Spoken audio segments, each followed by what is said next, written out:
All right, I'm excited that we're rolling in here with another episode. I got with me Chaver Knesset, Alon Tal. Alon Tal, thank you for joining me today. How are you? A pleasure. It's great to see you, Yoel. Likewise. So as I was reading a little bit about you, that we actually have a lot of things in common. We're both American. We're both Olim, that right to move to Israel. We both did Young Judea. We're both in your course. We're both passionate about Israel. We're both big Zionists, and we both care about the environment. So we have a lot to cover, and we want the same solutions in the future. And I hopefully our viewers, will be able to learn a lot from your perspective in our conversation. But I find actually one of the coolest things about you is how you took your American name and how you switched it to Alon Tal, I think is awesome. Would you mind telling us what your birth name or your American name is and how you truncated to Alon Tal? Happy to do it, but it'll take a minute or two of your listeners' time. So I was born Albert Rosenthal. Not a great name to grow up with, but we did the best we could. When I went to Israel for the first time when I was 17, I was living on Kibbutz Not Mordechai, going to an old pond and learning Hebrew. And my adopted father, Reuven Kamar, wonderful pioneer and agricultural maven, the last night of my stay on the kibbutz called me to they called them a room on the kibbutz, because in those days there wasn't much there. And he said, listen, my name was not Reuven Kamar growing up, it was Herbert. But here's the story. When I was 15, we had this madrich, a counselor came to our town, and he spent a month there and was spent to 10 different cities. Each city in Czechoslovakia where he lived was about, every time he'd come and see, about 1,000 people would join the youth movement. And after the month, he'd move on. And he called me to the same charismatic madrich, called me to his quarters, and he said, listen, your name is no longer Herbert, your name is Reuven. And from then I've been Reuven. He said, no, I'm not as powerful and decisive as that particular madrich whose name was Teddy Kollek, later to become a sort of mythological mayor of Jerusalem. He said, so I'm going to give you a choice. You can be either Avraham or Alon. Well, given the choice, there you have the first half. Now, the second half is actually a good story. The second half goes like this, and I'll try to make it quick. I'm Alon Tal. For many years, I was Alon Rosenthal because of my childhood young Judean friend, Kay Robbins, who I grew up with. Kay Robbins, a normal young woman from Ohio, went to Boston University. And there she took a course with Elie Wiesel and was inspired to explore her Jewish past. And she realized that actually her name was not Robbins. Originally, it should have been Rabinowitz, which is some sort of a vaunted biblical heritage name. So she said, well, that's cool. I'm going to be Kay Rabinowitz. And she changed her name. But in the same class, she fell in love with a gentleman who later became head of the Reconstructionist movement, a great rabbi, Dan Ehrenkrantz. And so she fell in love with the first of our circle to get married. I think she was 21. So in the course of a year, she went from Kay Robbins, of course, she was a feminist, so she had to hyphenate, to Kay Rabinowitz Ehrenkrantz. And that long name was a little bit intimidating to my wife and me. And we said, you know what, we're not going to hyphenate. And she said, let's just shorten the name to Tal. And we became Alon and Robin Tal, and the rest is history. And sorry for that extended explanation. We can keep our answers. It's actually great. You're a fantastic storyteller. So I actually enjoy that. It's great. Was it hard for you to get used to your name? I'm just a little curious on this. And I find this actually a very fascinating topic. I think actually a lot of maybe Hollywood can learn from you, that taking more Jewish names and actually tried to make it less Jewish. As an Ole yourself, you try to adapt to more of an Israeli name, which is pretty cool. I hope that is a trend that would probably we'd like to see probably back in America, where we're both from. Well, it's funny, an interesting question. I think the name actually works well for me as an environmental activist and environmental expert. Alon being, of course, a oak tree, and Tal being dewdrops.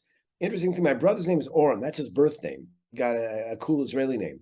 And there's a big debate in the ecological literature about what is the climax tree species in Israel, because there's two major species that have been competing for space in the open areas and vistas of Israel. One is the pine trees, and the other is the oak trees.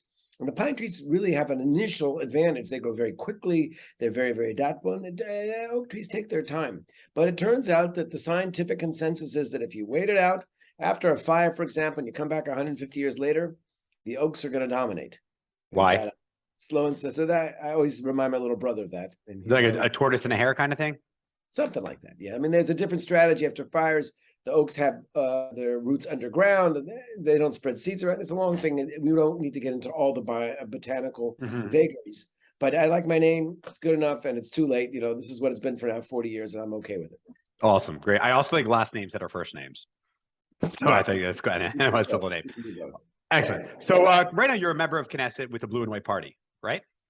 Well, we don't call ourselves blue and white anymore. We call ourselves Machane Mamlechti, which is poorly translated to become the National Unity Camp. It turns out this word Mamlechti doesn't have a real translation, but yeah, we have sort of morphed into something a little broader with a little stronger right-wing wing that we had initially. But yeah, I'm with that team. So what's it like to be on such a diverse political team? Let's start there, because in the last coalition, I mean, if there's ever a diverse coalition in the history of politics, probably globally, it might have been the last coalition. I'm actually curious if there's ever been something more diverse than the last Israeli coalition. Do you think? Do you find, what are the advantages of having a team that, let's say, more diverse, is kind of like yours in ideologically, of course, as opposed to, let's say, a political party that's, let's say, more focused? Well, I tell you, before I had this present adventure with the Blue and White, now National Unity Party, I had other political identities. In fact, I was chair of Israel's Green Party. And it was a wonderful thing to be in this homogeneous group who could sit around the campfire and sing Kumbaya together and all agree about saving the planet and this kind of stuff like that, and have absolutely no impact on public policy. And so at some point you realize, especially given the Israeli political rules of the game, which say you have to have 3.25% of the vote to actually even get into the Knesset, those kind of small niche parties, which are more focused perhaps, are really going to be fairly rare. And so for me, joining this party was an interesting experience, and joining this coalition was an interesting experience. People that I had sort of demonized, maybe I wouldn't know, maybe that's going too far, but you hold certain stereotypes about people that are on the other side of the political divide. And all of a sudden you work with them and you realize that many of them are A, really great people, and B, share a lot of your fundamental values and even policies. And that the one thing I could say after a year and a half now in the Knesset is that we suffer from a false dichotomy in this country. 100%. The assumption that you're on the forces of light with me on the right, or the forces of light on me on the left, and the other side of the forces of darkness, and there's only two ways to see the world. That's insane and it's ridiculous. And the fact of the matter is that most Israelis are in the middle. In other words, you may be a libertarian, but most people kind of feel like we should have a free market system and give some oxygen there for some, entrepreneurial creativity. But we also can't leave too many people behind as a Jewish country, so we need a fairly dense safety net. And that means we pay a little more taxes than maybe some people like to pay, but that's just the way it's going to go.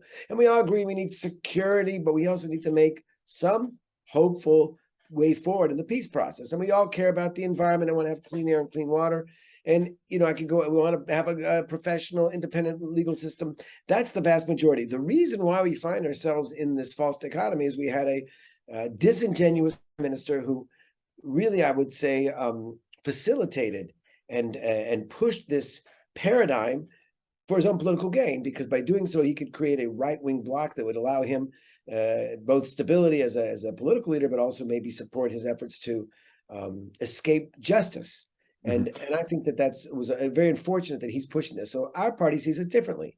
And if you vote for us, the National Unity Party, you say, no, actually, I'm not going to buy into this right, left, they're evil. No, good people on the right, they have some good ideas, and we have good ideas on the left. And the difference between us, and I'll wrap it up with this, is that we are what we call muscular middle. It's not that we're wishy-washy in our views. No, to be a centrist means that there are some issues that maybe the left brings in. I'm really believing those, and some things on the right. I'm on those, but I'm not locked into an orthodoxy. I can use my brain and figure out what makes sense, and hopefully put together a pragmatic way of looking at the world that'll be good for the country.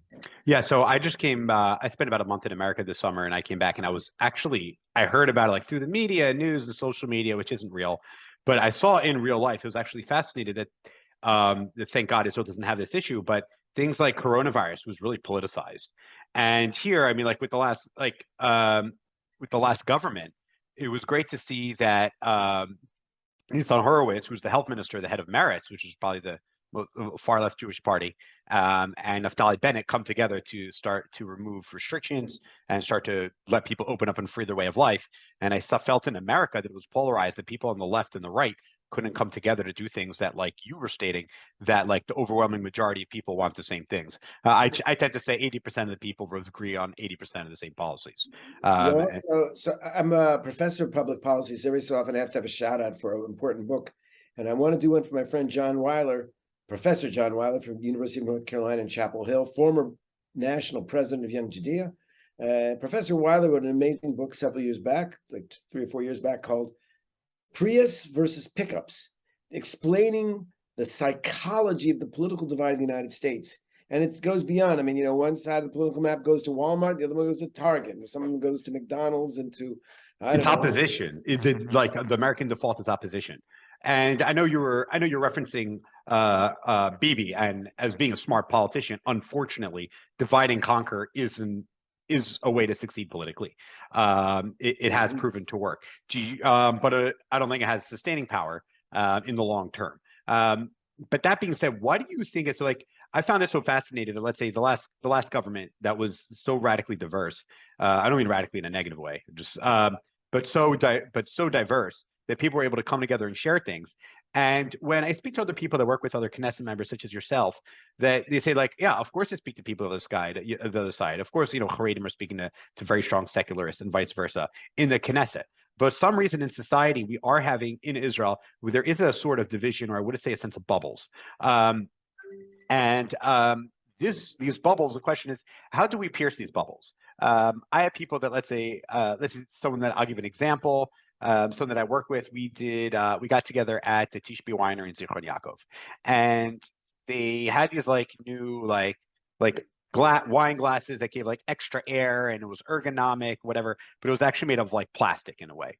And one of the people there, she said, "Oh, it must be because it's kosher, so they can't use glass," which of course had nothing to do with it. They had a bunch of wine glasses lined up, and it was like this new glass. I wasn't a fan of it. It was very ergonomic, but I guess I was just used to the glass. And there was kind of like this whole it was some kind of confirmation bias, but it was on both sides. I'm just giving an example of something that happened recently, of course, and thinking everyone like me is different, and anything I don't understand, I will ascribe to because she's very secular because religious, right? Or things like that. And also I'm seeing the other things on the other side, same thing with the Haredim, that anything that they see, let's say, happening in the secular world, they see it as a threat. And the media that, let's say, each silo consumes, and I mean a political silo, religious, secular, left, right, blue collar, white collar, etc., that there's always othering, and we keep feeding into our own narrative, which bring us further and further apart from actually speaking to people. And how do you think we got here? And other than, let's say, conversations like these, how do you think we can actually start to talk to one another? Which is kind of ironic that people in the Knesset do that more in real life. I think America would be the opposite. People in real life probably talk more that disagree than, let's say, people in government, but it could be mistaken. How do you think we can actually tear down these stereotypes and this otherisms that we often do, and the fear of the unknown, which really is xenophobia by everybody? How do we tear these down?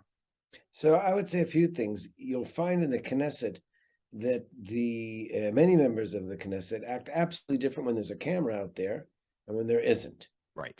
That's the first thing. And that is true. I think that we face a particularly toxic political discourse, certainly last year in the Knesset. I don't know if it rivals the venom and the toxicity of the United States, but we've had a pretty nasty way of talking to each other, at least I think the opposition talking to us.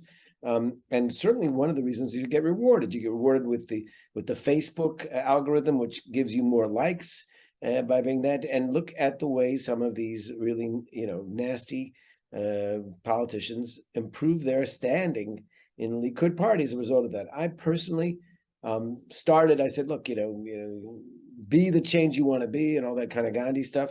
I just said, we have this thing, it's called a Herad Binaim in Hebrew, the way, so basically interrupting. And I decided, when somebody's speaking in the Knesset on the roster, I'm not going to yell out at them. And I think for the most part, most of my colleagues in the coalition were more polite, but that's still not, many of them still did. I mean, if you listen to the amount of interruptions and lack of respect that Prime Minister Bennett had when he was there, it was just appalling to me. And, I always felt like, our children are watching us. We've got this, Knesset channel, and we need to do better. So starting by individual example, I think that's very, very important. And I think also we have to do everything we can that extremism is not rewarded. Now, I want to make one thing clear here, and that is to say that just because I think that we don't want to, we want to try to common ground, whatever, but we also have to be able to draw lines and say this is beyond the pale. Today, something very disturbing happened that the head of a major party, because the religious Zionist party is now a major party, about 10% of the votes, said that he thinks that they should shut down all the Arab parties because they are not to his liking. Okay, and the politicians say things he doesn't like. This is a profound threat to democracy. And we have to say, no, that kind of thing, or the notions that we're going to plow over the Supreme Court and all these anti-democratic comments, there's really no room for them in a political discourse. Otherwise, if we start letting those kind of things slide by without how would you oppose it? I mean, are you proposing that, ironically, that you want to ban the people that want to ban other people? No, I'm proposing that the voters of Israel throw the bums out. Oh, okay, great. No, fantastic. Send a message. So would you when I go around, I mean, this week I must have talked to 400 or 500 people, mostly young people in these sort of preparatory army Mechina programs, and the number of secular people who are really young people, quality people, idealists, want to be officers in the army, who are genuinely considering voting for Ben Gvir and his, sort of his racist, fairly nasty, really unfortunate agenda. It's very troubling, and so we have to, address that and convince them that really puts this whole notion of a Jewish and democratic state in jeopardy. Do you think any party should ever be banned? Yeah, basically, I would go with the.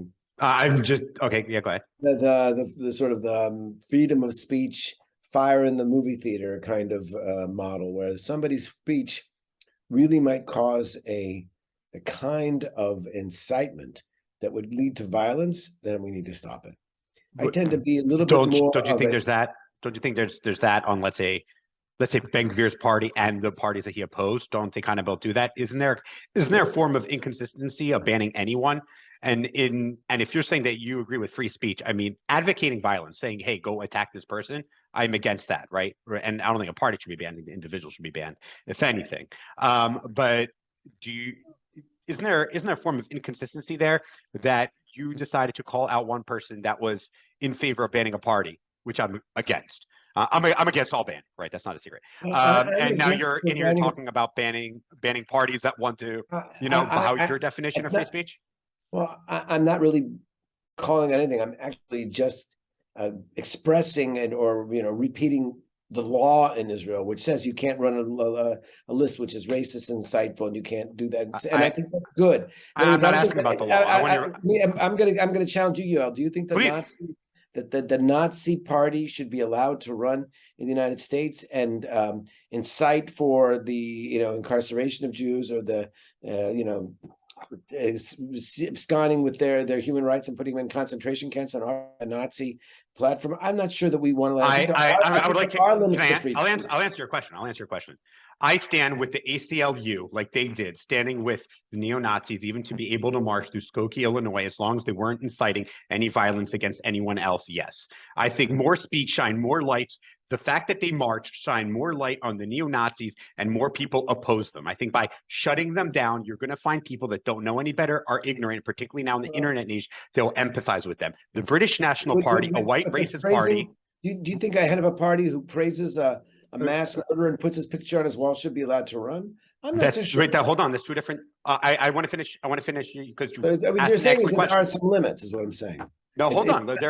I told you that my limit, right? My limit. This is my opinion. If you don't incite specifically, hey, violence against this person specifically, go and attack, not demeaning, but which is prevalent in politics throughout. That is what I would oppose. The British National Party, a white racist, white supremacist party in the United Kingdom, they were very ostracized very, very long. They started to gain in popularity a couple of decades ago. They were invited to Question Time, the number one show in the UK around political commentary. For the first time, because they were invited, they were opposed and they were picketed.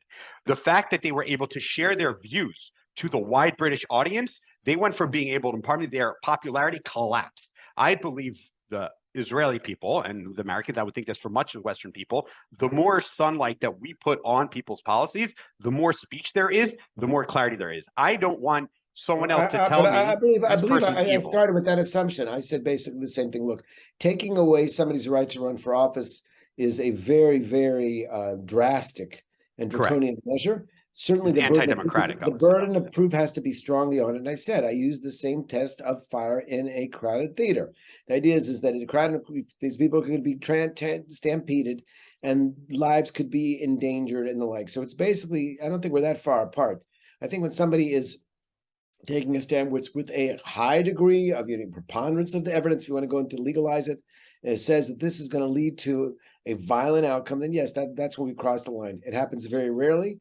And so I think there are very few cases, and I would point to the Israeli Supreme Court, even Meir Kahane, who was a racist, and what I think was not a cup of tea, but when they disqualified him, as they do almost every time the Supreme Court overturned the disqualification, and we're lucky to live in a country with those kind of values. Well, I agree with that. I'm curious in your values, not necessarily what the law or the Supreme Court is. I want to hear what you think.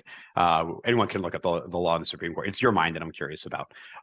Okay, so I think we have large agreement with a little bit of disagreement. But okay, I think more speeches, we get to see the bigotry or people's positions, and I think it provides more. I don't think Lieberman should be banned because he called Netanyahu Goebbels, as an example, right? I think some people would say, oh my God, it's a Nazi, I need to kill them. So you can say that's a fire. Depends. You define fire in crowded theater. That problem is that that's open to interpretation how one would like to interpret it, which is why I think it's easier and fair to just say, as long as you're not saying go and attack, do something physical to this person, I that person should recognize be banned. that limiting speech is a slippery slope. You really don't want to go there unless you Correct. absolutely Right. Okay. Cool. Okay. Very cool. Awesome. All right. So let's talk about what you're best known for. Let's your passion. Probably you actually spent a bulk of your life doing, and that is your passion for environmentalism. Something I'm very passionate about. So first, how did you get interested in environmentalism? Because I got into it also recently too. I was never interested in environmentalism probably up until like 6, 7 years ago. I was like interested. I wouldn't put it in my top 10 priorities, right? Now I'd probably put it in like between like 3 and 6. But how did you get into how did you get into environmentalism? What got you interested? Well, obviously, I've asked myself that question. Perhaps the most obvious explanation is that I'm a second generation environmentalist. My father was an environmental chemist growing up, and he would come home at the dinner table and say, there's 7% greater incidence of bladder cancer in down in New Orleans than there is in the rest of the country, and we know it's because of the exposures to drinking water in the Mississippi River. Now, I guess at some point that affected me, but I literally remember the moment I was in the army. I was hitchhiking up to Haifa, and I saw all this litter, and it sort of came to me that as my search to figure out what, as an Israeli immigrant, I could do in Israel that would be a constructive, as we used to call it in the days, a pioneering chalutzik aliyah.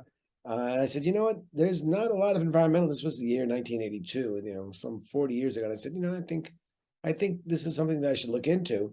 And lucky for me, when I was in law school at Hebrew University, I managed to score a job at what preceded the Ministry of Environment's General Counsel's office.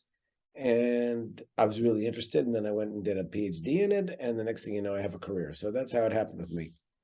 Mm-hmm. But I really think it comes down to my Zionist identity. In other words, it's very hard to distinguish my environmental identity with its application in this one corner of the earth that the Jewish people are responsible for. And we are blowing it. And therefore, it seems like a worthy challenge to which I could dedicate my life. Also fantastic. So actually, it's fascinating because I've also felt the same way. I didn't see myself at all as an environmentalist. I was indifferent. I wasn't by any means opposed, obviously. It was, and after moving to Israel and being here, and feeling that, I think kind of what you're saying, that you feel like you have like a moral obligation, or probably more a calling, to see what you can do to like look around, what can I do to make things better. So I also have that similar feeling. So a couple questions. Let's start with something I care a lot about. I don't know if this is down your warehouse. I know you talk about the environment. I'm a big in animal rights. We're into birds, my family. We do a lot of bird watching, and the Myna birds have seemed to be taking over. They're invasive species. I know this is totally niche, so maybe it's supposed to be able to learn something. How do we, you study this more than I have. I just did a Google like 15-minute search on it like 3 years ago. M- Myna birds, how did they get here? And is it possible to eradicate an invasive species that's killing other birds? Is that something possible? Is that something we should do? Should we just let, just kind of, let Mother Nature play itself out? What are your thoughts? Well, this is obviously a complicated ethical issue. The brief history of minor birds in Israel is very brief. There's a little bit of a sort of a bird zoo in the middle of the Yarkun Park, and some zookeeper was sleeping on the job and let a few minor birds out. And the next thing you know, they were exploding their population because they didn't have any natural enemies, and we have a lot of minor birds. The minor birds are a adorable bird, and as I just saw this drone, which is sort of a bright green canary that I've also getting. There's several birds here. Now, first of all, on the issue of invasive species, I am not a fanatic. I mean, the sabra, which is the quintessential vegetation for Israel, right? That prickly pear cactus has only been in Israel since about the 17th century, maybe the 18th century. It's a relatively recent arrival, and yet it is the symbol of the Israeli-born Jew. So, olive trees, actually, which is the most Israeli tree you can imagine, but they only bear 3,000 years. They weren't originally here. Only. I was once a chair of the committee that oversaw forestry in Israel for over 10 years for the Jewish National. And we had this notion, we're gonna vote for a national tree. What's gonna be the national tree? So I was like, oh, that's a good idea, because there's just been this national, actually, you're a bird guys. You remember when the Hopi bird won the national bird in Israel? There was a competition, and every family had to argue, get to vote once as a family. We all voted on the internet. It was a pretty cool thing. So let's do it for trees. It'll be good to get people's awareness of nature and stuff. So we started thinking what the list is going to have. And I said this, and I said, and of course, the eucalyptus trees. Well, man, the ecologists at the JNF, they went ballistic. Are you nuts? Are you on drugs? We all know that the eucalyptus tree is a Australian tree, has nothing to do with Israel, doesn't belong here, whatever. I said, well, that is true, but it has been in Israel since the 1880s, okay, since they first brought it to Mikveh Israel. And Naomi Shemer wrote beautiful songs about it, and it has informed the landscape for over a century. You don't have to vote for it as a national tree, but at least it's got a regular place here. It's, And I said, it reminds me of this issue. They always, talk to us. I said, oh, you also, when you introduced me, you also, well, you're Ole, you're an immigrant. I've been here 40 friggin' years. So at what point am I accept it? I have to prove that I'm here. At what point does that's a good poor argument. I like and it. besmirched, eucalyptus tree have to justify its existence here? And the ecologist said, oh, don't bring us this immigrant neuroses. We can't have the eucalyptus tree on the list of national trees. So going back to your issue about the Myna birds, so they got out, and I'm all in favor. And there's many environmentalists are not, because they of culling. But I think that when they start to push out the indigenous animals, it's a problem. Just like all those snakes got into Guam and ate all the birds, or Hawaii. Also, we seeing the problem with it.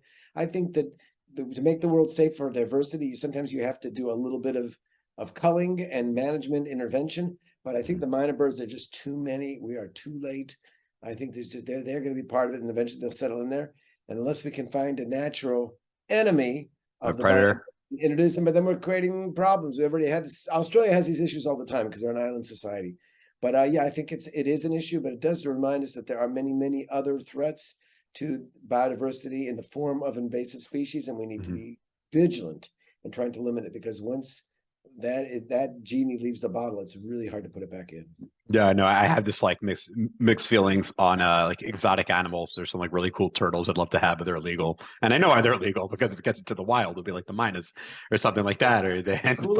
Coolest example of that in Israel is a fish, an Australian fish, which is a ferocious carnivore, and you can't grow it north of Beersheba because it might get in the Kinneret. I'm thinking, God, these fish, are they going to walk, take the train up to the Kinneret so they don't get there? But the barramundi fish is limited south of Beersheba, lest it find its way to the Galilee. Maybe that's a good thing, the precautionary principle or whatever it is. Let's talk about the Kinneret. When the Kinneret was close to full, I'm like, all right, I want to go there. I want to go see it. I was there in May, maybe, and it was pretty damn full. It was really nice. It felt really good. So we have this problem, right, with actually, I would say we really have a solution. I wrote about Israel's water problem years ago, very optimistically, thinking that we're well on the way, and I think we are with desalinization. Currently, right, the Kinneret is below where we'd like it to be, but far more importantly is we're retaining the dam because we need it for water, and it's stopping it from going all the way to the Dead Sea. Also, there's a lot of businesses that are over mining in the Dead Sea. My first question for you is, what is the truth around companies like Dead Sea Minerals and all of that what exactly are they doing in the Dead Sea? What is fact? What's fiction? Let's start there. Okay, so for a few years, this is about a decade ago, I was amongst a committee of 3 that were the scientific advisors to the Dead Sea Preservation Company, a government company designed to deal with the problem of the Dead Sea. Unfortunately, it used to be one big single body of water. Now it's divided into 2 basins, or 2 different bodies of water. In the southern basin, unlike the northern, which is dropping at an alarming rate of over a meter a year, it's increasing in height every year. And that's because the process of mining the phosphates there involves evaporation. So what happened is that they bring in these in the evaporation pools, they evaporate the water, and they extract the phosphates, but they move it up every time because some of the salts are left there. And so when they finish that, and so it gets up higher and higher. And so we were having to make a decision about what is the best way to make something a little more sustainable. And so there was the choice of either we could throw the hotels up very, very high up in the hills and destroy them all. We could make a lagoon. And we said, no, you have to mine the salt. And they do that. And that was the expensive solution, which we pushed in. But I tell you all that to say that the system of mining phosphates, which involves evaporation pools, didn't change. And so bringing all that water from the northern Dead Sea down to the south contributes to about 15% of the overall loss of water in the Dead Sea. Now, that's not the majority, but it is definitely exacerbating a very, very important problem. And I think it is on our watch that the Dead Sea is disappearing, and the Israeli government and public haven't recognized, I think, they're accountable for this. And our grandchildren said, you had this remarkable resource, the lowest place on earth. What the hell did you do to stop this? Because it's our human mismanagement which is creating this new Aral Sea in the middle of the Middle East. Is it reversible? Can we repair it? Of course, it's reversible, sort of. In other words, if you're a purist, you're never going to bring it back the way it was. But I believe that, unfortunately, Israel's the kind of country, because it's so crowded, and it carries the footprint. The humans walked around here, 10,000 years ago. You go to the caves out there near Rosh Hashanah, you can see amazing things. So the point is that people have been here a long time, and we're never going to put it back exactly as it was. So yes, if we took the water from the Red Sea and carried it up to the Dead Sea, there's a plan that... Yeah, that was the next thing I was going to ask. So if you do that, you're bringing water which is different. Wait, hold on. Let's explain what you're talking about. So the Dead Sea is the lowest place on Earth. So the Red Sea, the most southern tip of Israel, there's a city, there's Eilat. What basically want to do is like make a canal easily, and gravity will do itself, and we'd be able to take water from the Red Sea, and it would feed into the Dead Sea naturally. You don't even really need any pumps, probably, sir. I'm sure you'll need something to keep things going, but do you know who first had that idea? Am I looking at him? The original idea was actually not a Red Dead Canal, it was a Med Dead Canal coming from the Mediterranean. Right. So the Mediterranean is at sea level, the Dead Sea is about 250 meters below sea level, so you could use that height differential and create hydroelectric electricity. And that was none other than Theodor Benjamin Zev Herzl. We're celebrating the 125th anniversary of a Zionist Congress this year, so good on you, Zev Herzl. But he didn't figure out is that moving the water up the mountains to Jerusalem takes a lot of electricity, and so you can do it a lot more efficiently, taking the water from the Red Sea, where it's sort of a low and steady drop to the Dead Sea. So that seems to be the more economically efficient way to do it. But the problem with that for the purists is, well, you're taking water that never was supposed to be there. Naturally, the water was fresh water from the Kinneret. Kinneret's salty, but it's not as salty as the Red Sea. So you're going to have a different chemistry in the Dead Sea as would be natural. And that's true. So what would you rather, having a little bit different chemistry, or having no friggin' Dead Sea at all because it's all evaporated? So that's Do you think this is a flaw or like a trap limiting thing in the environmental movement is the purity, is that like, look, people progress, society progresses, that, animals on their own without human intervention, right? We had an ice age, right? Well before the Industrial Revolution, anything, right? Where the world heated, where we had an ice age and then the world heated up and the ice melted and all of that. Do you think that the purity stuff and trying to be a little bit too close to undoing any kind of human uh reversing any human damage, do you think that's kind of limiting us from as a society moving forward, and also very importantly moving us from trying to rejuvenate and reclaim as much of the environment for human enjoyment and animal enjoyment? Well, I would say this: environmentalists are acutely aware of what's called the law of unintended consequences.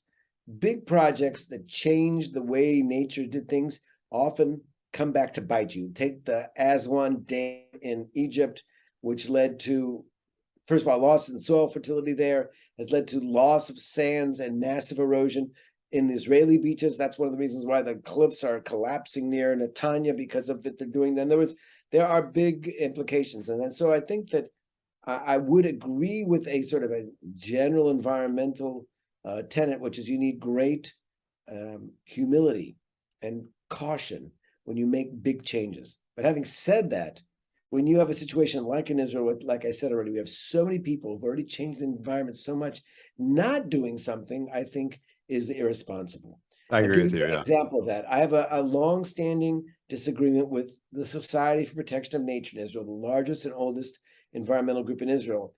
I would say some of my best friends are members of the Society of Protection of Nature in Israel. Maybe all of them are, but it's an important organization, and I've worked with them very, very closely in the Knesset.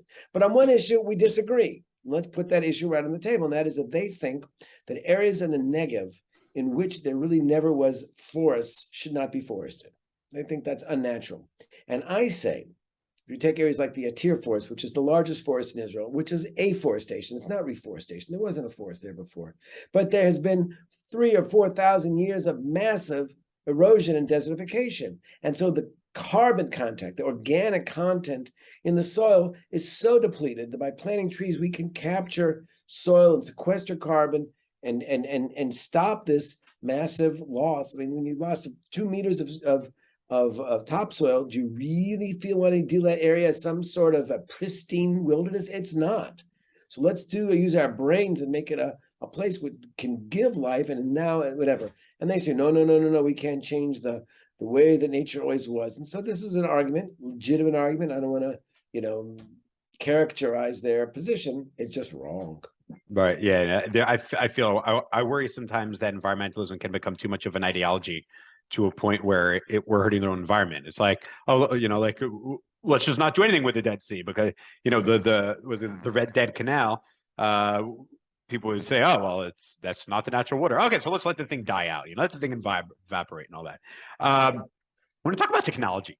I'm a big fan of technology. I work with a lot of technology companies. Desalinization. Something that I've learned, I'll take you back to high school. High school, I had a physics class. I remember they rolled in that big VCR and they showed us this. They showed us at George Washington High School in Philly, and they were like, in 10, 15 years, the world is going to run out of water. Da da da da da da. I'm like scaring the shit out of me. I didn't give a crap about any of these things, and they're scaring me. And it turns out it was a lot of fear mongering. How much was intended? How much was not? How much was scientific? I have no idea. I never looked into it, but I'll never forget the fear that they gave me. And then I understood that it was. Then I usually got over it once I played Nintendo and baseball and forgot about it. But the technology kind of seemed to have, and I wrote about this 7.5 years ago. Technology has desalinization as an example, and then we'll talk about energy. Has really helped with us being able to consume good, clean, drinkable water, and of course, reusable water, which is something we can also talk about. Do you think, what is your opinion on using technology to help us improve the environment, whether it's water, clean air, being able to, carbon capture in the air, and other sorts of technology, cleaning the oceans? Do you think that I feel there's an underemphasis on the use of technology in order for us to be able to live in a cleaner place in the future? Do you also feel, I know you're in the eye of the hurricane when it comes to talking about the environment. Do you feel that technology is being spoken about enough as a solution? Well, let's go back to your example of desalination. Desalination is an amazing technology where you can take seawater, push it through some membranes through reverse osmosis, and produce 1,000 liters of water for 60 cents. I want you to think about that for a second. Right. 1,000 liters of water. How much you pay for a big liter bottle of water in the store? Maybe 4 shekels. So if Right. you were having 1,000, it's 4,000. I can do it for 60 cents. So inexpensive, you could actually use it for agriculture, say, okay? And so there are challenges there because it has a very large carbon footprint. It's an energy intensive technology. But in a country that is in a region where everybody around us pretty much is water scarce. In Jordan, the I was good going to Muslims say of that. Amman get running water about 8 hours a week. And God help the family doesn't fill up the cisterns on their roof. They're not going to be able to water. In Israel, you turn on the water and there's water. It's reliable, it's clean, it's available. And this is something we should be grateful for. Cheers. There it is. So yeah, well put. So when I remember a discussion with a friend of mine who's a fairly famous environmentalist, and he was traumatized when this was happening. He said, what is the problem with desalination? Is that for years we have been preaching the good gospel of sustainability, that we live on spaceship Earth with limited resources, and we need to preserve and make be efficient and conserve the resources because we won't have enough for the future. And now they say, you know what, in terms of water, make as much as you want, take as much as you want, run as long a shower as you want, wash your car. We can always make more, and that's true. We can make as much water as we need to now. And he said, this undermines, how are you going to tell people not to, make trash and reduce their plastic use, whatever. And I think there is a sort of moral hazard associated with this, but the truth of the matter is it's a good thing that we have desalination, and I think it can save lives. And as the world goes into this massive uncertainty around climate change and droughts will become longer and more punishing, yes, we're going to need desalination. It's a very important adaptation tool.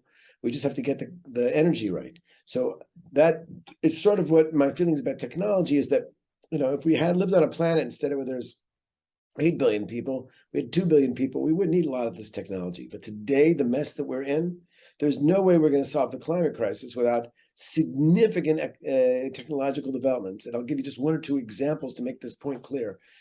Cement, okay? About 6 to 7% of the emissions on the planet come from cement. About 6 to 7% of emissions come from steel production. We're not giving up steel. We're not giving up concrete. Also, plastics produce about 5%. So these are things that are essential to our material way of life. We better learn how to make these materials with a low carbon. It might be carbon capture, it might be, but these are things we're going to have to do. And it's not going to happen by us eating less meat, which I would like for us to do, or to buy an electric car, which I'd like us to do. We need to do what we can do, but it's going to be technology. And the last point I'm going to say on this before I overstep my bounds, I was in You speak as much as you want. I brought you on to talk about the environment in particular. So, okay, so I was honored to be in it wasn't a WhatsApp group. It was an email conversation that I don't know how I can put with all these really vaunted people from the pantheon of the environmentalism. One of them was this guy, Bill Rees from University of British Columbia, who invented the concept of the ecological footprint, okay? And we're all writing about stuff like that. And, all these, professors have way too much time to argue with each other. And Bill Rees weighs in. Of course, I listen to Bill Rees. And he says, all you guys are talking about having to learn about psychology and change people's behavior. That's all very well and good, but it's not going to happen with technology. And here's my proof. Nobody in the world cares more or knows more about the implications of climate change than the people on this email conversation. We're all professors of ecology and environment and whatever. How many of you gave up a transatlantic flight because you felt it had too high a carbon footprint? If you're like me, none of you. And he said, and I admit that there's a level of hypocrisy there, but we all rationalize it because we're going to talk to people about it. Well, if we're not willing to give it up, how are we going to expect other people to do it? Correct. Unless we can figure out a way to fly around the world without having tremendous greenhouse gas emissions, if we can't figure that out, we're not going to win the climate crisis. It's going to beat us. So there's a lot of technological development, a lot of technology we already have. We have to embrace it, but we're going to need more. So I find I'm very pro technology. I think that what you call the climate crisis. I don't think it's much of a crisis. I think that if we have like slow moving disasters, I feel like with technology we will adapt. I think people will want to. I think the government can put even a thing I'm against, but people seem to do put incentives there in place. But I think there's enough awareness and that people care that I think there can be an economic model for it. Just like out of nowhere, electric cars are starting to rapidly take over. I just read they're importing another 4,000 electric cars, I think, this quarter to Israel. Teslas, I'm sure there are others. That's just Teslas themselves. That I think there is that as technology improves, whether it's batteries or solar panels or et cetera, or nuclear 4.0, that we're going to be able to move more and more to things that are more pro-environment, but we can maybe use things that use human incentives to do it. So most people aren't going to give up aren't going to pay more to go from a gas car to an electric car. However, if it becomes more economical, you'll find a lot of people that will do that, or other people that they just love or if you're, let's say, smart enough in a way like what Elon Musk does, he made a car that's actually improves in value over time because it's software more than hardware, because he updates the software radically and tremendously and in a fun way, so your car has new features without having to trade it in. And so I think we can use maybe economic policy, and maybe we can use free markets in a sense, and we can use technology in order to help us get out of this. I don't think that there is necessarily a clash between, I'm not saying you're saying this, by the way, between humans and environment. I think there's a way for us to live in social cohesion. And I think obviously humans are responsible for that Well, cohesion. What I fear is that some environmentalists care more about the environment than humans. What are your thoughts? I think that that's an unfair characterization. I think we finally reach an issue, we're going to not agree. I think it is incredibly Pollyannic and falsely optimistic to say that, oh, these are going to work themselves out, technology will solve everything. I don't think that solves the problem of 50 people in a building in Cairo, okay, who are cooking to death because the temperatures climbed to over 50 degrees, okay? And they didn't have the difference between life and death was having an air conditioning. They didn't have air conditioning. They were too old to get out of their things, and there was no elevator working for them, and they couldn't get out. Those kind of things are going to happen. Now you can say, well, they could have had an air conditioner, and they could have. And there's ways we can, hopefully technologize, but to the worst impact of this. But the fact of the matter is that right now, as we speak, there's a heat wave in Greenland, and 8 billion tons of water every day are melting, okay? And there is 600,000 kilometers large, third of it is melting, okay? And that's going to have implications. The sea level is going to rise. That means that a place like the Maldives is going to disappear. 1,200 islands, I think 80% will be gone within 30 years, okay? So, and although it would be nice to say, well, this is a slow-moving problem, I think you're kind of locked in the reality that existed in the 20th century. Today, we see such rapid, all the predictions of the climate modelers are coming true. They're just coming true a lot faster. And okay, look, that's interesting. they fly the planes in Europe this summer because the planes couldn't start, or because the friggin' runways were melting in asphalt. It was only 40 degrees in Europe. Okay, they're not ready for it. Here in Israel, for the first time, we crossed 50 degrees. And I think you're broadcasting from Tel Aviv, or the Tel Aviv area. I'm guessing from the look of your... No, Pardes Chana. Pardes Chana, okay. Well, Pardes Chana, but let's talk about Tel Aviv, what it means to be in a city that has gone up 2 degrees. Here we are, and there's still pretty damn hot in September. It's cooling off a little now, but we just finished August here. We know how hot it gets, okay? And then it's 2 degrees on average warmer than it was 40 years ago. Add to that a 2-degree heat island you get from having the sort of pathology of living in a city. That's 4 degrees on the margins. That's bloody hot. And what's scariest about it is that it's just going to go up and up and up unless we get to net zero. So my argument would be, yes, we have to do technology, but it's not all going to be hunky-dory. Already there are serious health ramifications and health insults and damage to our lives. And it means that people in California have had their houses burned down because of the ridiculously high frequency of forest fires. Now everything's so damn dry and hot. And it could be the poor, unfortunate couple that was locked in the elevator in southern Tel Aviv when the floods came. That was we have this very high frequency of 100-year floods happening now every year, and we don't have a drainage system to deal with it. And they got flooded and drowned. There are bad things happening because of climate change, and we're just seeing the beginning of it. So, I question don't for want us I to have, get I have complacent. a few comments on something you said, and I No, have we a have to question. argue a little bit to make it interesting. Yeah, I know. I didn't want to interrupt you because I didn't want to be rude, Feel free but to there are a interrupt few. you, but yeah, I think I spoke enough. Well, Enough you of speak fast like I do, so I'm go for it. practicing on speaking slower. Um, More people are actually die from cold and heat significantly. People are saying few, even though let's go with what you said about what happened in Cairo, right, with the AC and how many people died there. More people actually die from cold and heat, um, Not in based Egypt. on.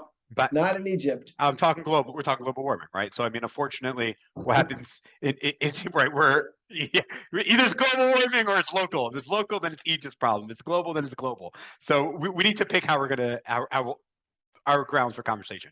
So more people die in cold. They're saying actually fewer people are going to die as I'm not advocating for this, of course, but I'm a devil's advocate. Fewer people are actually going to die as the world gets warmer because many more people die from cold than heat.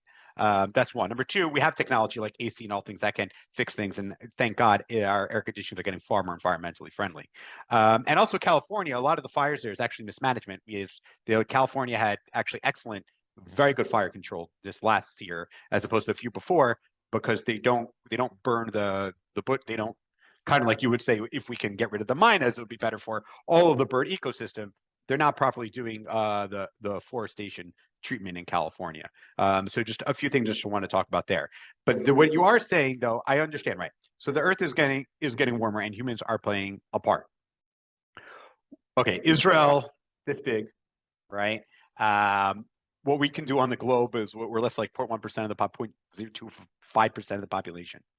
When you have China that creates like a dirty coal plant every like week, do you ever feel like our energy would be better spent in like focusing on technology that we can then export to China for them to have a cleaner life? Because if they don't even care in Beijing that people have to wear masks that you actually, not because of coronavirus, well before, because of the smog, right? And if that doesn't get them going, and you have a communist government there that abuses human rights like crazy, like they care about the environment, how are we going to address global warming on a global stand when Israel's so small? Even not. I mean, even if you were king of America, right? You were a dictator of America. Like, is there anything you can do when you have countries like China and India that they rightfully, in my opinion, rightfully, I think it's not fair that many people in the West used fossil fuels to get out of poverty, and they now want to do the same for their populations. How do we deal with global warming when overwhelming majority is coming from, let's say, China and India that don't care for it at all because they want to bring their people out of poverty? Well, so I wrote an article with a doctoral student of mine about Israeli exceptionalism, which basically takes the view of we in Israel, we really don't need to reduce our carbon footprint because, well, on the one hand, we took in all these Russians and that makes us a developing country and we have security concerns and this and that. And to me, that's a very morally outrageous position. I agree. One doesn't have to do with the other. One doesn't excuse the it's other. tantamount to saying just a small population. I'm just a small individual. Why should I pay my taxes? It's not really going to affect the national, budget. If I don't pay, nobody will know, and it'll benefit me a lot. That kind of thing. Look, the international community. But that's what I'm saying. I know. I'm that's not my misrepresenting argument. the position. Okay. Your question. So I'm about to agree with you, but I'm about to. So I just want to say, but there is a group of people in Israel that I deal with not infrequently, even in the Knesset. Okay, surely the ultra-Orthodox parties make this argument all the time. We're so small. What does it matter? And I would say the international community has gotten under the so-called proverbial stretcher to carry this sick earth to a healthier place. And those of us who are in the army know that the stretcher march is a thing. And there's always that one or two soldiers who don't want to get out of the stretcher, and they always find excuses. And we know what kind of people they are. They're not the kind of people we want to be neighbors with or to buy a used car from, whatever. They're sort of ne'er-do-wells. And that's not what I want my Jewish state to be. I want my Jewish state to step under the global proverbial stretcher and do its part. Having said that, you're absolutely right. The ability, if we're really serious about helping the climate crisis, things we can do, and we're doing. I'll give you some happy news instead of being so damn depressing as environmentalists. That'd be nice. I'm very optimistic with the technology and the future and digitalization. Because you like technology. Let's share with the viewers or the listeners a bit about some good things happening. So Remilk, okay, one of the main causes of the global warming is the food industry and the way we do it. And the fact that cows have this 17% of the emissions in the planet are the methane coming from cows. Okay, it's a huge thing. Now, if we could get cows out of the dairy business, we would save a whole lot. Well, there's a company called Remilk, based down there near Rehovot, which has actually figured out how to make milk, not soy milk, not oat milk, cow's milk, but they synthesize it now in the lab. They don't need cows. They don't have the water footprint. They don't have any of the waste. And they have this amazing thing. What breaks my heart is that when they had this proof of concept, they finished the beta thing, and they got $170 million investment to build their first scale up factory. And they're doing it in Copenhagen. And they were going to do it in Israel, but they went to the Ministry of Health and they said, well, you have to get these permissions. Went to the Ministry of Environment, this one. And then in the end, the bureaucracy, they said— I had a whole conversation on regulation today with it's terrible because— So me, who tends to be sort of a big, how should I put it? I wouldn't say a zealot, but I support environmental regulation to help public health. But in this area, we are killing Israeli creativity, entrepreneurs, and we're at least taking our good ideas and sending them abroad. I'll give you another story, okay? And then the same thing about UBQ, which is taking UBQ materials is amazing. What they're doing with the plastic and how they're reusing it. Exactly. They take garbage, they take out the metals of the bed, and they turn it into plastic. It's alchemy, okay? And that, that 70% of the methane that emits into Israel from the environment comes from garbage dumps. So if we could go UBQ technology and take all the garbage, turn it to plastic, we solve two problems because we have anyway. Win. $150 million for their first factory. They're doing it in Holland because the procurement policies in Holland give a priority to recycled materials, and we don't do it in Israel. I'm trying to meet with the head of the Israeli procurement people, the Rechesh people at the Ministry of. So we have this ability to make a big difference. Drip irrigation, it's a huge climate saver. If you use drip irrigation to make rice, you can cut down the methane footprint of rice dramatically. And the list goes on. And by the way, just to be clear, this is economical. If the farmer doesn't give a crap, they'll get the drip irrigation because it uses much less water. Right, they sit in their bed at night, the computer will turn on the irrigation and not. So anyway, my point is that I think you are right, that if Israel wants to be a player or make its real contribution, and to take my sort of, inflated rhetoric about getting under the stretcher, the way to get under the stretcher, the global stretcher, is to provide a little bit of that amazing Israeli ingenuity and creative capacity in making the kinds of technology we need to get us out of this mess. So in that sense, I think we're on the same team, but I don't think that we can still evade the fact that our carbon footprint is very high per capita, even though we're there, and our objectives as a country in terms of what the government decisions made are pitifully low. I mean, already in Denmark, 67% of their energy comes from renewables. We're fighting to get to 10%. Let's talk about renewables. I have some questions because I have opinions, but I think you would probably know a lot more than me, right? I'm a bird. I like birds. My wife and daughters like them a lot more than I do, but I tag along and I've learned a lot and I like them because of them a lot. So I was driving up on one of my favorite roads is the Nuf. It's the scenic route by Gilboa. You know what I'm talking about? I Love can that. see it in my mind's eye. I've got an interesting story about Gilboa, but we won't go there. Right. But, okay. Beautiful. So I was there, and then also in Mount Bintal, and there are these massive windmills. This area. Well. Pardon me? I know them well. Okay, lovely. Did you build them? I just published 4 articles in academic journals about turbines and the big dilemmas they present. So yes. Okay, lovely, beautiful, good. So I'm going to learn a lot. Lovely, because I need to learn more. I have more education to do here. I understand. First of all, we have Israel geographically is a blessing that we have birds passing through. It's a major bird migration. Europe, Asia, Africa. We see phenomenal birds. We go to the Hula Valley, which maybe we can talk about swamp. Should we de-swamp or not de-swamp? I always find that be an interesting debate. I don't know if we'll have time for that. But they kill so many damn birds. Now, one, I think it ruins the environment, the look and my feeling that I feel connected to the land and the environment. They're ugly. Even Al Gore, who was all for it, and speaking, you were talking about we're all going to be underwater, he said in 2000, we're all going to, half of America be underwater, and he turned out to be wrong. But I think, that's why I'm not as scared as I used to be. But are you worried about like the birds and the fact that these aren't that environmental and these things don't really recycle well and they leak into the environment and they're killing birds on a major bird migration and it's killing what it looks like our scenery and our environment.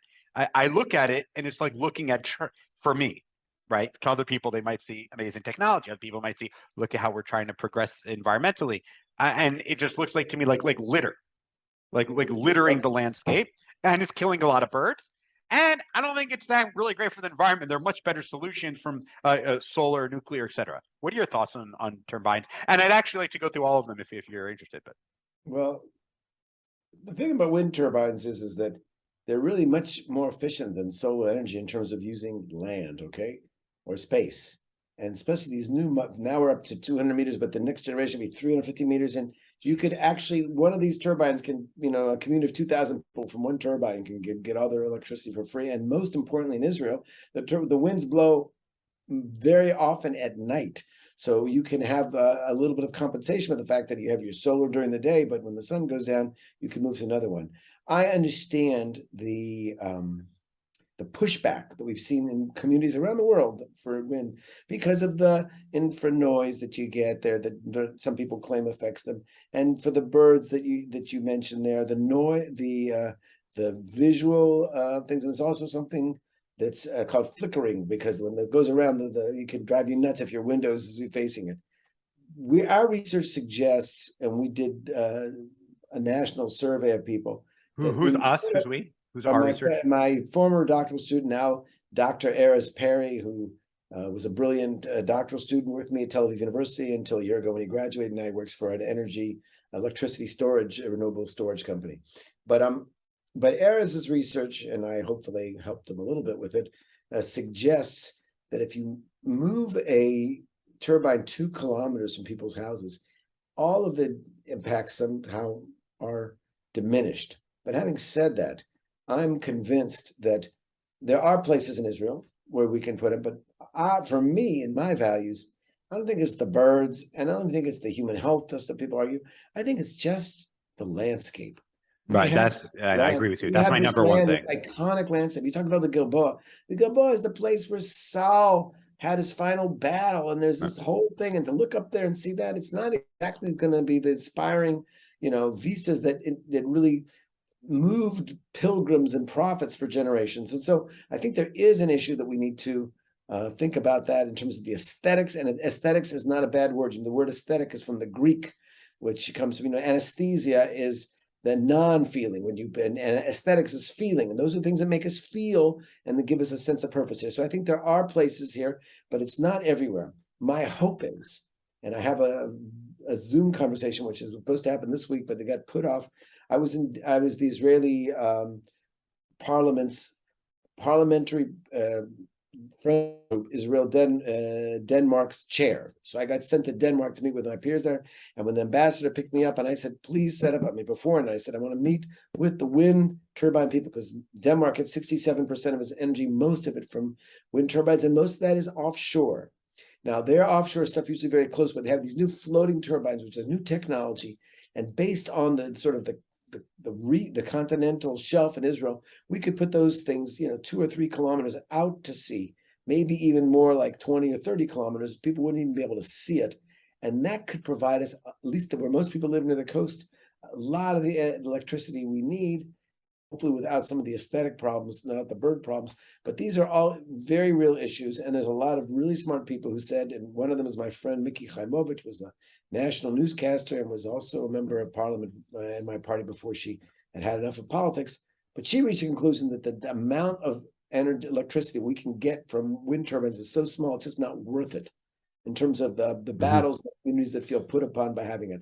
I think we have to do everything we can to have a diverse, renewable profile, but wind is a very, very controversial one. If somebody stuck a big, you would agree there are better options for many reasons, right?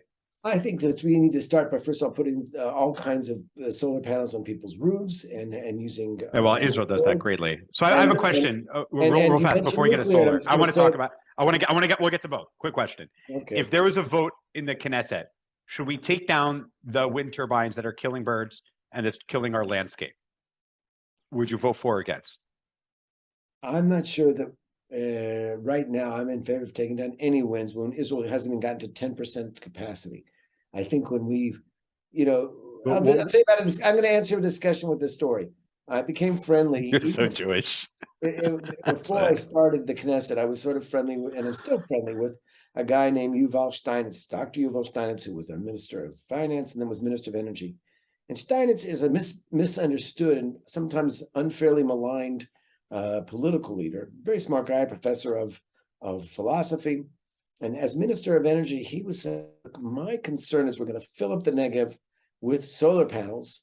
And then, 10 years from now, 20 years from now, there's going to be some breakthrough in another field.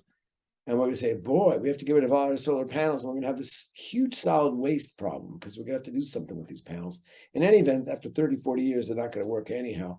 So his point is that he was very concerned by solving one serious environmental problem, the climate crisis, we're going to create another mess, okay? Right. Well, you can't really recycle. I mean, they leak terribly. I mean, solar panels, when you try to dispose of them, it's a big problem. Exactly. They say, where are we going to put them all? So I understand that. I do think that as the world pours more and more resources, and now we have this new, it's now called Build Back Better. Now it's called the Inflation Reduction Act. But the United States is putting in, at least $300 billion into climate technology. That's a lot. And there's going to be breakthroughs that we can imagine. Could be green hydrogen. It could be all kinds of things. And when that happens, if you've got your sunken costs and all these, facilities, you might have a problem. But having said that, we can't sit and do nothing. We got to do something. I understand. So I also economics. I found this fascinating. A friend of mine, acquaintance, I'm not going to say who's a friend, acquaintance of mine in California, said he was looking into buying solar panels for his house that he just bought. And he decided that economically he wouldn't make his money back in like over 20 years. So he put it on hold. He just took out the mortgage and his new house. He said a few years later, the technology got so much better that the ROI at better for the environment was cut down to 10 years. And he was saying that, so he went in and got it. But what he said was, it was better for the environment and economically that I waited to get delayed putting solar panels on my roof, because now I have more environmentally friendly solar panels that saves me more money and that is consuming less energy than it would otherwise. Well, I mean, I think there's something like that, but there's also the problem. You could say the same thing with electric cars. If I'd gotten the original electric cars, I understand we need some. It's just a fascinating. You need to get it to start it, and someone needs to start to get to economies of scale, to invest back in more technology. I'm familiar how it works. Early adopters like your friend make it possible for now. Now, it's an interesting thing you mentioned that there's a renewable energy or an energy efficiency fund in the army that put in 600 million shekels for military bases, and they said you have to, if you're head of a base and you want to take money, we'll give you a loan, interest free, but you have to pay it back in 4 years. That is low hanging fruit in terms of it, but that's how much time. I think we need to give people more of a, that's like 25% interest a year that you'll be able to, once you make these savings, you'll be giving, that's an incredible return. So I'm not sure we need to do that, but I think it is true that the technologies are getting much less expensive and enable us to push them now and to disseminate them more. As we wrap up, you sound optimistic. I just want to say, at the beginning of the conversation, it's much more. But I'd like to get you. Yeah, I know we're wrapping up, but I go ahead. Yeah. No, I just want to say that I think that we need to realize that we face serious challenges when the scientists in the IPCC tell us we have 8 years to really avoid this 1.5 degree or 2 degree tipping point where we're going to move off into climate anarchy and cacophony. We have to take them seriously. Right now they've been pretty precise about what this all means, and when you have these extreme storm events, talk to the insurance agents about what trying to get flood insurance for the South. I met a group of people, the guy in charge of water management for Dade County and Miami. They were here learning about Israeli water management stuff, and they met all the people from Miami. There are streets in Miami they're going to have to pump forever, and if any of those pumps go down, those streets are going to be flooded. I mean, so we have real problems, and we need to move forward as expeditiously as we can, take some chances, have some imperfections, but hopefully, we'll make as little mistakes as possible and reach the ultimate, solutions. Okay. Do you want to share any kind of optimistic final note, maybe environmentally, because there's a lot of like doomsday hypotheticals coming out. I don't really ascribe to. I think we'll be fine. I think we'll defeat them, and I think some of them aren't so serious. But do you feel that like I feel like it's 2022. I feel like in 2040 we're going to be at a much cleaner place. Everything, cars will be largely electric. Solar will be much better. We'll have much better, like you're saying, maybe we'll have much better wind. It'll be out in the ocean. It won't affect us. We won't see it. The negatives won't be involved. Do you see potentially that in 2040 we're going to be in a very, very much cleaner Earth and a much better place than we are now? Well, if there weren't going to be part of our problem, we haven't much time talking about population, but let's remember that there were about 500 million people living in Africa in 1950. There's over 1 billion people living today. By the end of this century, there's going to be somewhere in there between 3 and 4 billion people living in Africa, which is already the poorest, most crowded, most violent continent where people are basically unable to feed themselves. Okay, that's terrifying for us in Israel because we're the closest Western country to Africa. You can walk here, and so though we put up big fences in the Sinai, people will come around with boats. It's because so my feeling is But every but child these that are is all born, hypotheticals, right? A not, lot of not the hypothetical, every child that is born in the world and amongst our African neighbors is born with their own God-given right to have a carbon footprint.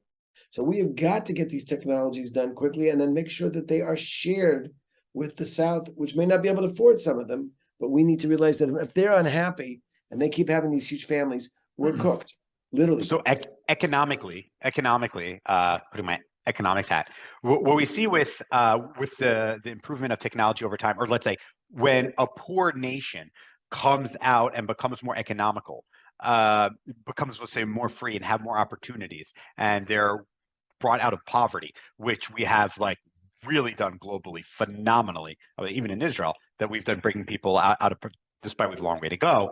We've even surpassed the UN's expectations and goals, like incredibly bringing the world out of poverty.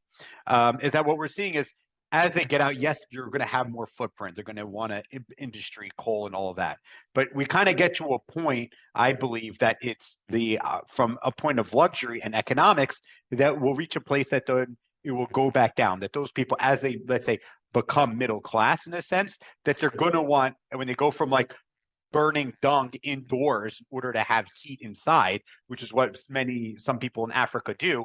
They'll get to a point where they're not doing that. Maybe they'll have AC, which isn't as great. And eventually get to a point where it's solar panels and all that. And I think that we actually have a very positive future. And I think we have not just in Africa, I think the entire world.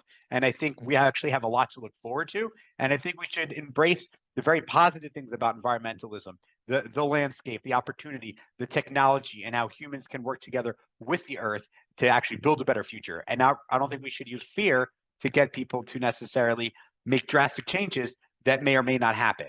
And I think with that note, I think we can kind of I think it's a unifying thing that we can focus on our future and our kids' future and the great for the environment. But I think we can do it at a place of thinking of prosperity and a clean world as opposed to a world that's doomsday. If you don't do this, the world's going to fall apart. Well, I would say that humans created environmental problems. Humans can solve them, but let's not delude ourselves. All these new technologies that are happening didn't happen because of themselves. They happened because the German Bundestag made a policy which said we're going to have a feed-in tariff, and it's economically doesn't make sense, but to kickstart this technology forward, we're going to do that. And they made their 100,000 roof program, and then the Japanese jumped in with theirs, and the Chinese taught everybody how to make PV panels. And now we're moving forward. But it took government policies, interventions in the marketplace to correct the market failure, if you will, that we need. So as we have to realize that left to their own devices, people will create a tragedy of the commons, which will drive us to disaster. However, I think with smart public policy, where you use regulation carefully, and we've already talked about overzealous regulation, how it can destroy and suffocate good technological solutions. I believe that, yes, we can move to the happier future, which I'm delighted that you have this vision, but I don't want us to delude ourselves to think that will happen by itself. It's not going to be some invisible hand of the marketplace allowed. We're going to have to push that hand a little bit, at least at the start, until the economic calculus can change. So that would be my feeling is, and in that context, I'd say, look, we, in this Knesset that we just finished, we did manage to pass a climate law. We needed to do that. Most of the world is doing that. We need to do a lot of things. I didn't even get into the discussion about the problem of the loss of biodiversity, and loss of biodiversity is forever. I mean, maybe one day we will be able to have a Jurassic Park and bring some of these species back. But 1/3 of Israeli invertebrates are threatened with extinction locally. So we have some serious issues. And so my final message to if we do still have people that are listening after such an extended and excellent discussion, my statement is that, look, the environmental problems that Israel faces, the planet faces, are way too serious to leave this as a spectator sport. We need players. And people like you who push the technological agenda, I think, are helpful. And we need people to say that, yes, we need technology. We also need to realize that each one of us in our own lifestyle can be a little bit more responsible, treat the earth with a little more care, and bring a bit more harmony between the humans and the planet in which we live, the only planet that we will ever see. Amen. And the only land that we have. Alon Tal, where can people follow you? Oh, please do sign on to Alon Tal, my Facebook page. I'm on Instagram. I do tweet. It's all mostly in Hebrew, but I love to hear from you all. And wishing everybody if you're not in Israel, not listening, then come visit us soon. If you are in Israel, make sure you vote for the right party for a better and healthier country as well. Amen. And all of his socials and everything will be down in the description. Alon Tal, thank you for joining us, and good luck in the elections. Thanks so much.